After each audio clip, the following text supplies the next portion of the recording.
2019년도에 있었던 충격적인 사건 중에 하나가 가평 계곡 살인 사건입니다.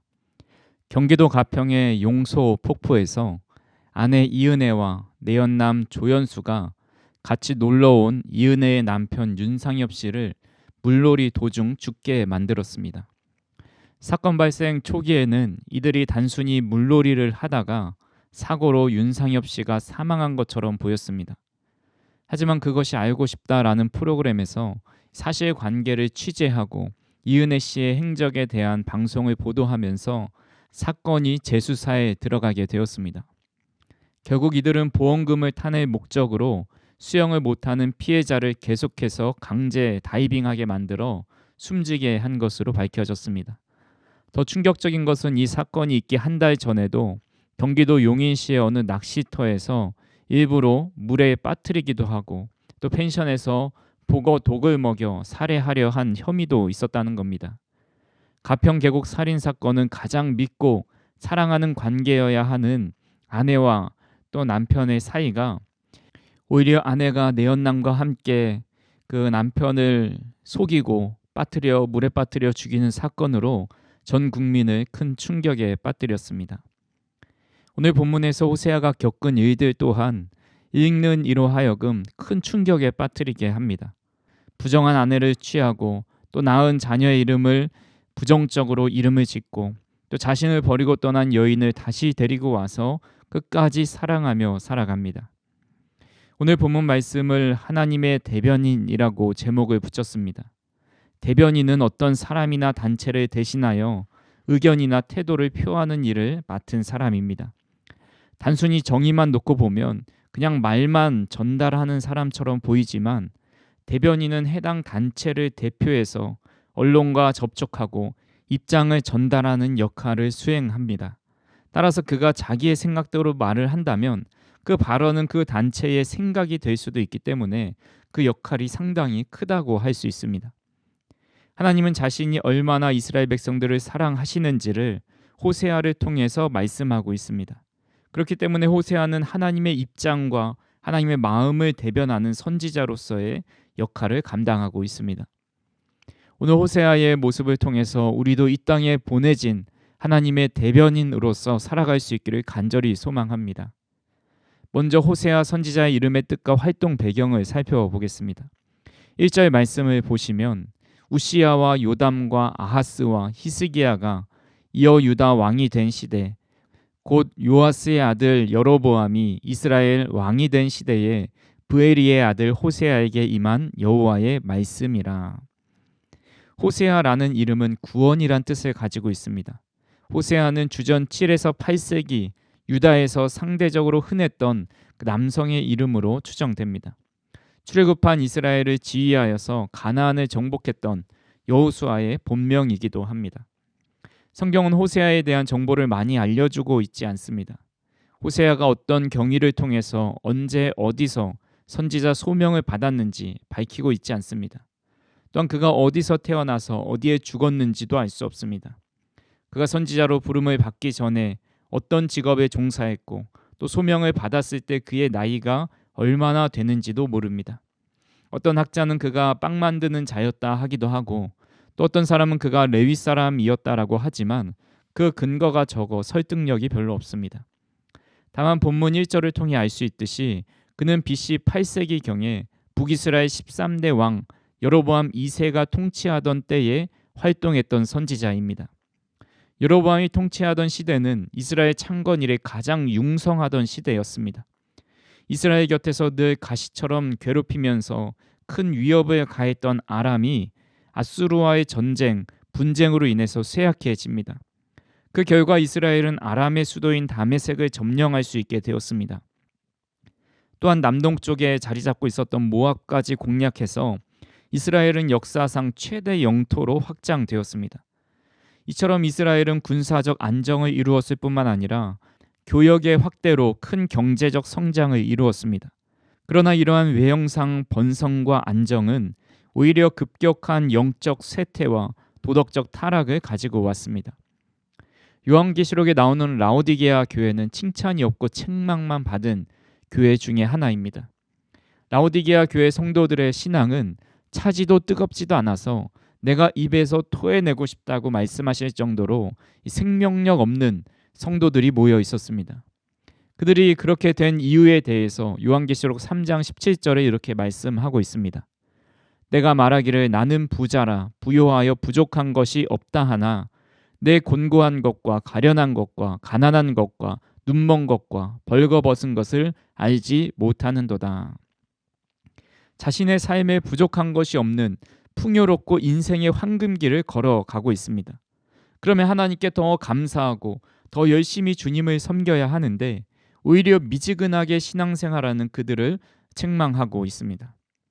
지금 이스라엘의 상황도 물질 만능주의와 인본주의의 확산으로 여호와 중심의 가치관이 붕괴되었습니다.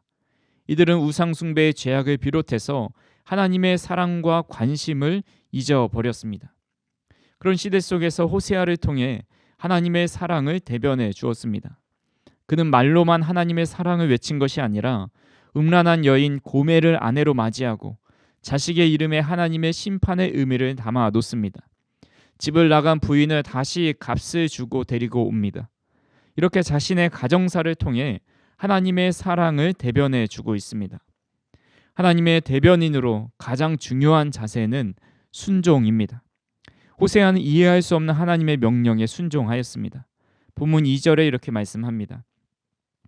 여호와께서 처음 호세아에게 말씀하실 때 여호와께서 호세아에게 이르시되 너는 가서 음란한 여자를 맞이하여 음란한 자식들을 낳으라.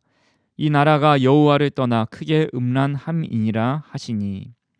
하나님께서 처음 호세아 선지자에게 말씀하신 것은 하나님의 뜻을 전하는 일이 아니었습니다. 너는 가서 음란한 여자를 맞이하여 음란한 자식을 낳으라 하셨습니다. 여기서 음란한 여자라는 말은 히브리어로 에셰트 제누님이라는 말인데 정확하게 어떤 의미인지 한 단어로 요약하기는 쉽지 않습니다. 다만 음란이 습관화된 여인, 즉 창녀로 해석할 수 있습니다. 또 하나는 음란이 잠재되어져 있는 여인을 의미하기도 합니다. 호세아와 결혼할 당시에는 음란한 여인이 아니었지만 호세아와 결혼한 후에 그 안에 잠재되어 있었던 음란함이 드러나서 결국 호세아를 떠나 음행을 저지르게 되었다라는 겁니다. 그래서 이 음란한 여인이 어떤 생활을 하고 있었는지 정확하게 알 수는 없지만 확실한 것은 호세아가 여러 의미를 담은 이 음란한 여인과 결혼하였다라는 겁니다. 호세아가 이 명령을 받았을 때 아마 큰 충격을 받았을 겁니다.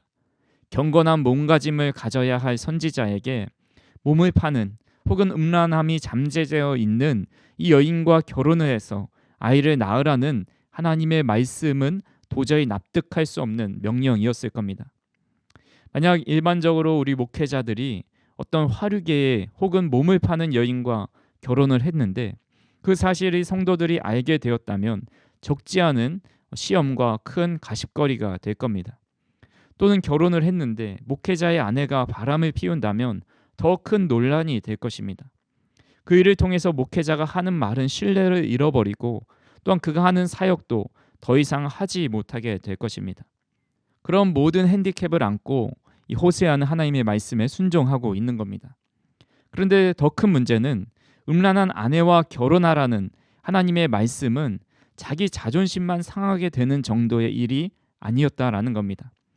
레위기 21장에 보면 제사장들이 지켜야 할 규례에 대해서 말씀하시는데 그 중에 하나가 부정한 여인을 아내로 맞이하지 말라라는 율법이 있습니다.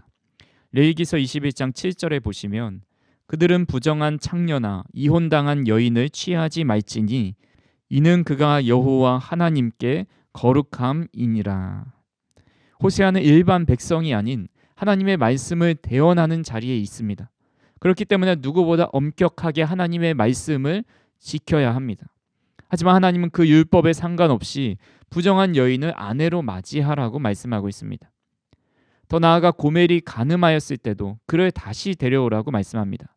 호세아서 3장 1절과 2절에 보시면 여호와께서 내게 이르시되 이스라엘 자손이 다른 신을 섬기고 건포도 과자를 즐길지라도 여호와가 그들을 사랑하나니 너는 또 가서 타인의 사랑을 받아 음녀가 된 그 여자를 사랑하라 하시기로 내가 은 15개와 보리 한 호멜 반으로 나를 위하여 그를 사고. 타인의 사랑을 받아서 음녀가 된 그 여인을 다시 돈을 주고 데려오라고 말씀합니다. 레위기 20장에 보면 반드시 죽여야 할 죄에 대한 내용이 나옵니다. 그 중에 하나가 바로 간음한 사람에 대해서 반드시 죽이라 말씀합니다. 레위기 20장 10절입니다. 누구든지 남의 아내와 간음하는 자, 곧 그의 이웃의 아내와 간음하는 자는 그 간부와 음부를 반드시 죽일지니라. 하나님은 2번이나 율법을 어겨가면서까지 부정한 여인을 데리고 올 것을 말씀합니다. 어떻게 이렇게 하실 수 있으십니까? 하나님의 법도를 지키라고 말씀하셨는데 오히려 그것에 반대되는 명령을 하고 계시는 겁니다. 사도행전 10장에 보면 베드로가 기도 시간에 기도할 때 환상을 봅니다. 하늘이 열리고 한 그릇이 내려오는데 그 안에 땅에 있는 각종 4발 가진 짐승과 기는 것과 공중에 새가 있습니다. 하늘에서 소리가 나기를 베드로야 일어나 잡아 먹어라. 베드로는 유대인으로 한 번도 부정한 동물을 먹은 적이 없습니다. 하지만 하나님은 베드로에게 그 음식을 먹으라고 3번이나 말씀하십니다. 베드로에게 있어서 이 음식을 먹는 것은 호세아에게 음란한 여인을 아내로 맞이하라 말씀하신 것처럼 자신이 여태까지 지켜왔던 그 율법을 어기는 일이었습니다. 이렇게 부정한 음식을 먹는 것은 그에게 가장 큰 수치심과 죄책감을 가져다 주는 일입니다. 하지만 베드로는 이방인 고넬료가 보낸 신하들을 통해서 그 뜻을 깨달았고 그들이 상종도 하지 않는 이방인의 집에 갑니다. 그들과 함께 먹고 교제하고 세례를 베풀고 며칠을 거하면서 말씀을 전해 주었습니다. 본문 2절에서 하나님께서 명령하시고 그가 어떤 갈등이나 고민을 했다라는 기록은 없지만 호세아는 큰 고민과 갈등이 있었을 겁니다. 사람이라면 정상적인 사람과 결혼을 해서 아름다운 가정을 만들고 싶어 하는 것이 당연합니다. 하지만 호세아는 청천벽력 같은 하나님의 명령에 그대로 순종해서 고멜을 아내로 맞이합니다. 본문 3절 말씀입니다. 이에 그가 가서 디블라임의 딸 고멜을 맞이하였더니 고멜이 임신하여 아들을 낳으매. 호세아는 이해할 수 없는 하나님의 명령에 순종해서 고멜을 아내로 맞이했고 그가 자신을 배신하고 떠났을 때도 값을 지불하고 그를 데려오기까지 순종했습니다. 선지자가 부정한 여인과 결혼하고 그로 인해서 사람들의 무시와 멸시를 받는 것, 나 자신만 그런 일을 당한다고 한다면 그래도 하나님을 사랑하는 마음으로 순종할 수도 있습니다. 하지만 자식에게까지 그 짐을 지우는 일은 더 어렵습니다. 하나님은 그의 자녀들에게도 하나님의 뜻을 전달하는 도구로 사용하십니다. 첫 번째 아들을 낳고 그의 이름을 이스르엘이라 라고 말씀합니다. 4절에서 5절 말씀입니다. 여호와께서 호세아에게 이르시되 그의 이름을 이스르엘이라 하라. 조금 후에 내가 이스라엘의 피를 예후의 집에 갚으며 이스라엘 족속의 나라를 패할 것임이니라. 그날에 내가 이스라엘 골짜기에서 이스라엘의 활을 꺾으리라 하시니라. 이스라엘이라는 이름의 뜻은 하나님이 흩어 놓으신다라는 의미가 있습니다. 팔레스타인 지명 중에 이스라엘이란 지역이 있습니다. 이 지역은 역사적으로 좋은 장소는 아닙니다. 많은 살인 사건이 일어났습니다. 특별히 아합과 이세벨은 이스라엘을 죄악으로 이끌었던 왕조이지요. 아합 왕조를 멸하기 위해서 예후가 반란을 일으키게 되고 또 예후의 자녀들이 이스라엘에서 다 살육을 당합니다. 즉 아합 가문이 멸망한 곳이 이스라엘입니다. 또한 처음에 개혁적 의지를 가지고 정의를 구현했던 예후도 이스라엘에서 죽임을 당합니다. 호세아의 아들의 이름을 통해서 이스라엘 족속을 이스라엘 하리라고 말씀하십니다. 이것은 그들도 과거 아합과 예후의 집안처럼 흩어지게 되고 죽임을 당하게 될 것이라는 말씀을 하고 있는 겁니다. 우리는 첫 자녀가 태어났을 때를 기억합니다. 이 아이가 태어나기 전부터 이 아이에게 어떤 이름을 지어주면 좋을지를 고민합니다. 이 아이가 이름대로 되기를 바라는 마음으로 고심하고 기도하고 또 하나님을 믿지 않는 사람들은 장명소에 가서 좋은 이름을 지어오기도 합니다. 그 누구도 저주와 심판이 담겨있는 이름으로 자녀의 이름을 짓지 않습니다. 하지만 호세아는 하나님의 명령에 따라서 장남의 이름을 멸망하게 하고 흩어지게 만든다는 뜻으로 이스라엘이라고 이름을 짓습니다. 이후에 딸을 낳습니다. 6절 말씀입니다. 고멜이 또 임신하여 딸을 낳음에 여호와께서 호세아에게 이르시되 그의 이름을 로르하마라 하라. 내가 다시는 이스라엘 족속을 긍휼히 여겨서 용서하지 않을 것임이니라. 두 번째 딸의 이름은 더 심합니다.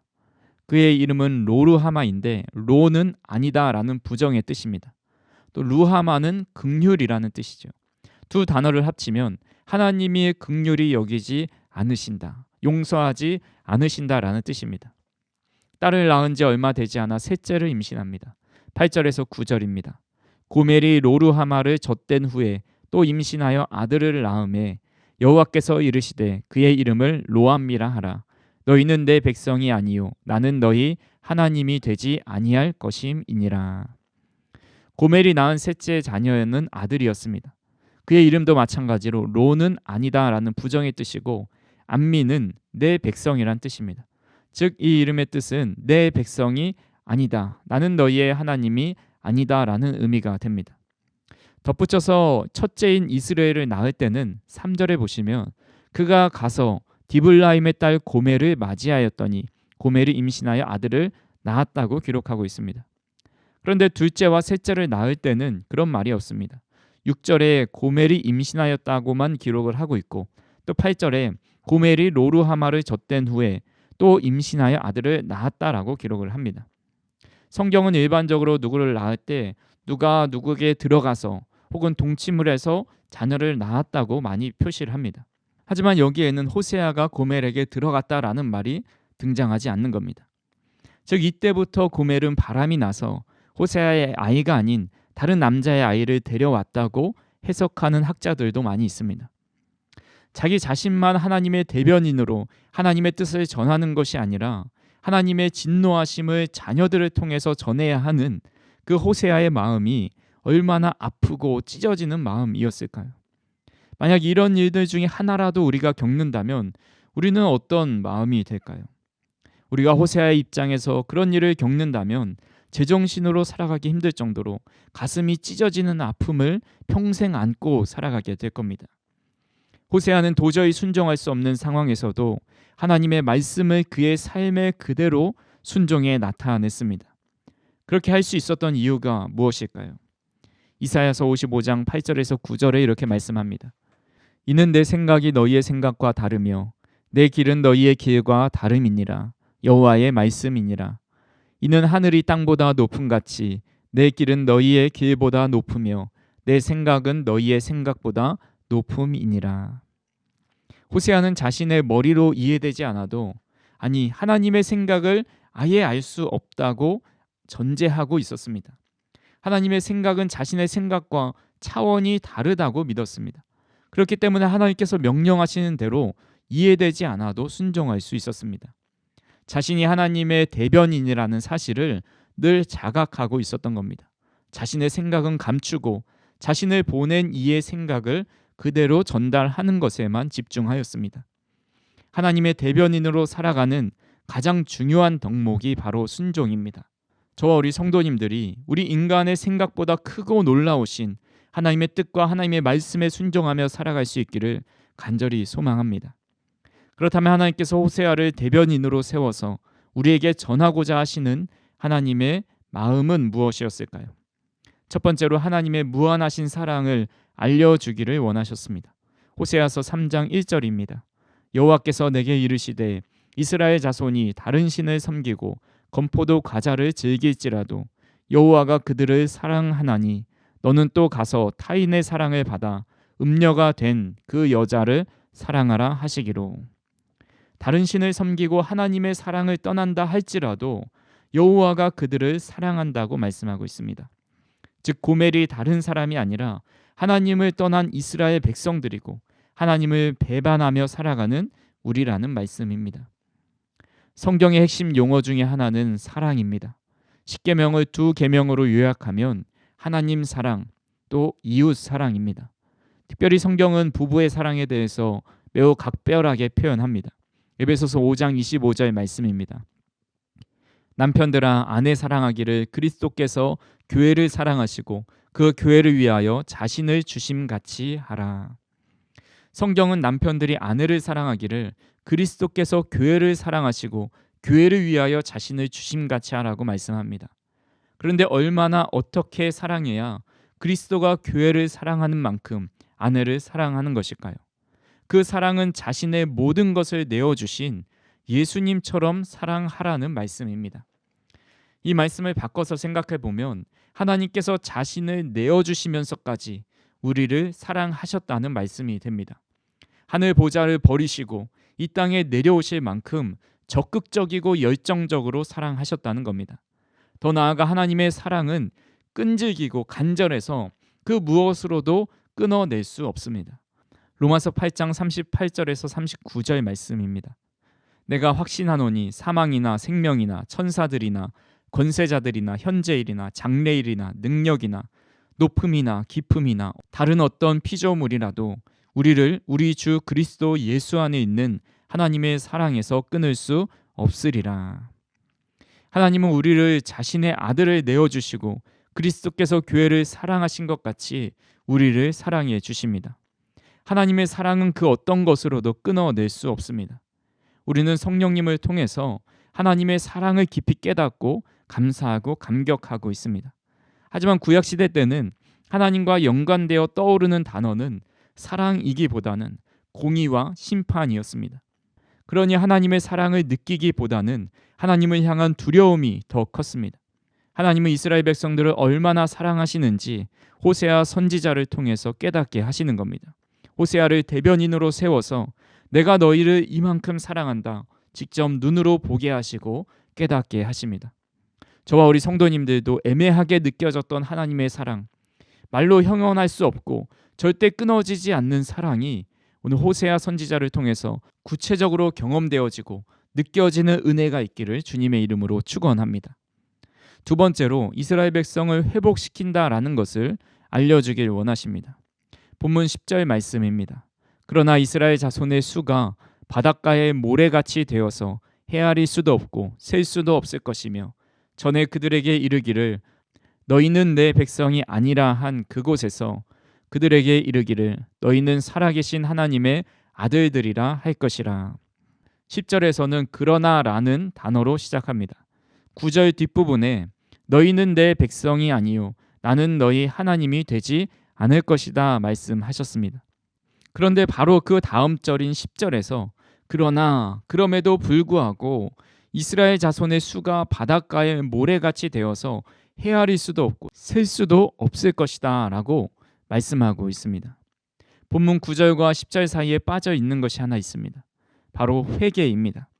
이스라엘 백성들이 회개하지도 않았는데 하나님은 벌써 이스라엘 백성들이 회복될 것을 선포하고 계십니다. 그 이유가 무엇일까요? 하나님께서 심판을 내리시는 이유가 그들에게 벌을 내리시고 저주를 퍼붓기 위함이 아니라 그들을 회복시키는 데 목적이 있다라는 것을 알려줍니다. 하나님은 심판과 동시에 회복할 것을 준비하고 계심을 호세아 선지자를 통해 알려주고 있습니다. 본문 2장 1절에 이렇게 말씀합니다. 너희 형제에게는 암미라 하고 너희 자매에게는 루하마라 하라. 전에는 로암미 내 백성이 아니요 나는 너희 하나님이 아니라 라는 뜻에서 내 백성이라는 이름으로 회복시켜 주십니다. 로루하마 긍휼히 여기지 않고 용서하지 않을 것이다 라는 이름에서 긍휼히 여김을 받는 자, 용서함을 받는 자라 여김을 받을 것이다 라고 말씀해 주십니다. 로암미와 로루하마에서 부정사가 떨어져 나갔습니다. 마치 부정한 자에서 부가 떨어져 나갔으니 정한 자가 된 것입니다. 이 구절만 보면 아무런 대가 없이 그들이 회복되고 죄에서 노임을 받은 것이라 생각합니다. 하지만 호세아 4장부터 10장까지 우상 숭배를 경고하시고 결국 하나님의 심판이 임할 것이라 말씀합니다. 하지만 11장에서 하나님은 이스라엘 백성을 버리지 않을 거다라고 말씀합니다. 호세아 11장 4절입니다. 내가 사람의 줄, 곧 사랑의 줄로 그들을 이끌었고 그들에게 대하여 그 목에서 멍에를 벗기는 자 같이 되었으며 그들 앞에 먹을 것을 두었노라. 하나님은 이스라엘 백성들을 사랑의 줄로 매어 그들을 이끌어 주셨습니다. 그 목에서 멍에를 벗겨 주십니다. 그들 앞에서 먹을 것을 주었다 말씀합니다. 그래서 어떤 주석가는 호세아서를 통해서 나타난 하나님의 사랑, 그것은 그럼에도 불구하고의 사랑이다라고 말을 했습니다. 사람들이 하는 대부분의 사랑은 조건적인 사랑입니다. 내가 얼굴이 이쁘기 때문에, 잘생겼기 때문에, 성격이 좋기 때문에, 나에게 잘해주었기 때문에, 착하기 때문에 사랑합니다. 이런 것들은 다 조건적인 사랑입니다. 하지만 하나님은 이스라엘 백성들이 방황함에도 불구하고, 이방신에게 절하고 예배함에도 불구하고, 늘 죄악 가운데 살아감에도 불구하고 이스라엘 백성들을 사랑의 줄로 메어놓고 계십니다. 사랑하는 성도 여러분, 호세아는 하나님의 변함없으신 사랑과 끝까지 사랑하셔서 회복하시는 하나님의 사랑을 온 몸으로, 그의 삶으로, 그의 가정을 통해 우리에게 대변해 주고 있습니다. 그리고 그 사랑은 예수 그리스도를 이 땅에 보내셔서 우리의 죄를 사하심으로 증명해 내셨습니다. 그 누구보다 슬퍼하셨고 가슴 아파하시면서까지 하나님은 우리를 끝까지 용서하시고 사랑하시는 하나님의 사랑을 호세아 선지자를 통해 깊이 깨달을 수 있기를 간절히 소망합니다. 그리고 자신의 모든 것을 걸고 전하는 이 사랑의 메시지를 우리의 마음에 새기고 우리 또한 하나님의 사랑을 나타내는 대변인으로 살아갈 수 있기를 주님의 이름으로 축원합니다. 기도하시겠습니다. 사랑과 은혜가 풍성하신 하나님 아버지, 고멜과 같은 음란한 자로 살아갈 수밖에 없는 저희들을 하나님의 무한하신 사랑과 회복시키시는 은혜로 우리를 끝까지 사랑해 주신 하나님의 은혜에 감사를 드립니다. 오늘도 호세아를 통해서 알려주신 그 사랑을 깊이 깨닫게 하여 주시고 이 땅에서 우리도 하나님의 사랑을 나타내는 하나님의 대변인으로 살아갈 수 있도록 인도하여 주시옵소서. 예수님의 이름으로 기도하옵나이다. 아멘.